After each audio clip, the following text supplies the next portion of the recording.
નમસ્કાર, જોહાર. સમગ્ર વિસ્તાર ડાંગ, નવસારી, તાપી, વલસાડ કે કોઈ પણ વિસ્તાર હોય, ભ્રષ્ટાચાર સિવાય કોઈને પણ ચાલતું નથી. ડાંગમાં પણ એક એવો જ વિસ્તાર છે, દગુનિયા ગામ છે, તેમાં પણ ભ્રષ્ટાચાર થઈ રહ્યો છે અને ભ્રષ્ટાચાર છે ગટરનો ઘોટાળો. નાના નાના કામથી લઈ મોટા કામમાં તો ભ્રષ્ટાચાર થાય જ છે, પણ નાના નાના કામમાં પણ ખૂબ મોટા પાયે ભ્રષ્ટાચાર થઈ રહ્યો છે. હાલમાં જ ડાંગના દગુનિયા ગામમાં એક ગટરના કામ ચાલતા હતા અને ગટરના કામમાં ભ્રષ્ટાચાર તમે જોશો તો તમને પણ એમ થશે કે ભ્રષ્ટાચાર કેવો, જે આંખે દેખાઈ જાય અને ભ્રષ્ટાચાર કરો છો એ લોકો જોઈ શકે છે, પણ કોન્ટ્રાક્ટરો અચકાતા નથી.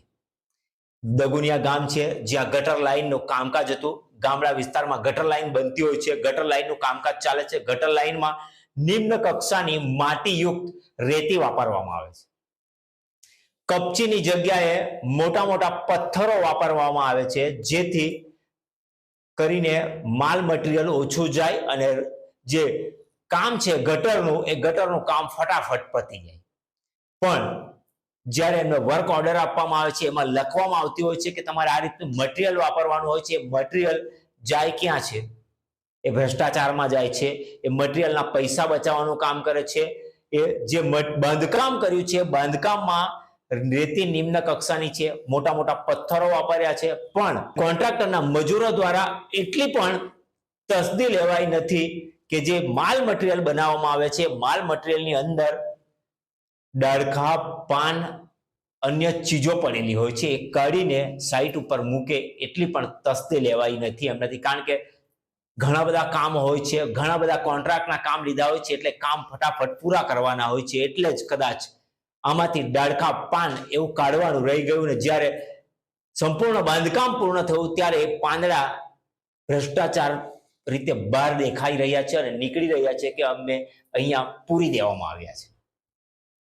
હવે આ પ્રકારનું બાંધકામ તમે જોશો તો તમે બાંધકામને એપ્રુવલ કરનાર, બાંધકામને મંજૂરી આપી અને એનું કમ્પ્લીટેશન સર્ટિફિકેટ આપનાર કેટલો મૂર્ખ વ્યક્તિ હશે કે જેણે આવા બાંધકામને સર્ટિફિકેટ આપ્યું અને એના નાણાં પાસ કર્યા, એના કોન્ટ્રાક્ટના કામના બિલ પાસ કર્યા. પણ ભ્રષ્ટાચાર એટલા મોટા પાયે છે.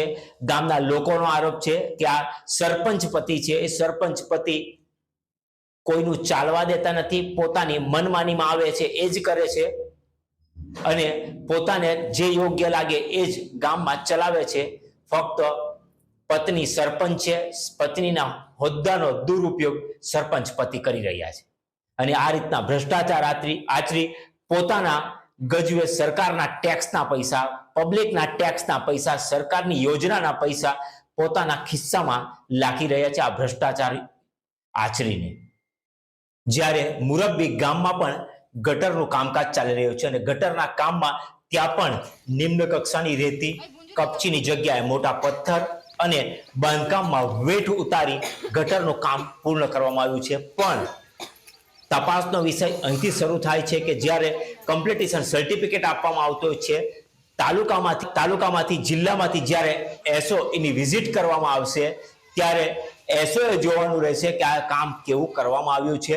તો શું એસઓ આવા બિલો પાસ કરશે કે પછી આવી તકલાદી એજન્સીઓને, ભ્રષ્ટાચાર આચરતી એજન્સીઓને બ્લેકલિસ્ટ કરવી જોઈએ અને આવા ભ્રષ્ટાચાર કરતા સરપંચ ઉપર કડકમાં કડક કાર્યવાહી કરવી જોઈએ, કે સરપંચ પતિ ઉપર કડકમાં કડક કાર્યવાહી થવી જોઈએ. પણ તાલુકા પંચાયતમાંથી, જિલ્લામાંથી એસઓ સાહેબ વિઝિટ કરવામાં આવતા હશે અને એમણે કમ્પ્લીટેશનનું સર્ટિફિકેટ આપ્યું હશે તો એમાંથી નક્કી એ પણ થાય છે કે એસઓ સાહેબને પણ કંઈક ને કંઈક આ ભ્રષ્ટાચારની રકમનો હિસ્સો એમના ખિસ્સામાં પણ જતો હોય એવું લાગશે જો આના ઉપર કાર્યવાહી કરવામાં નહીં આવે તો.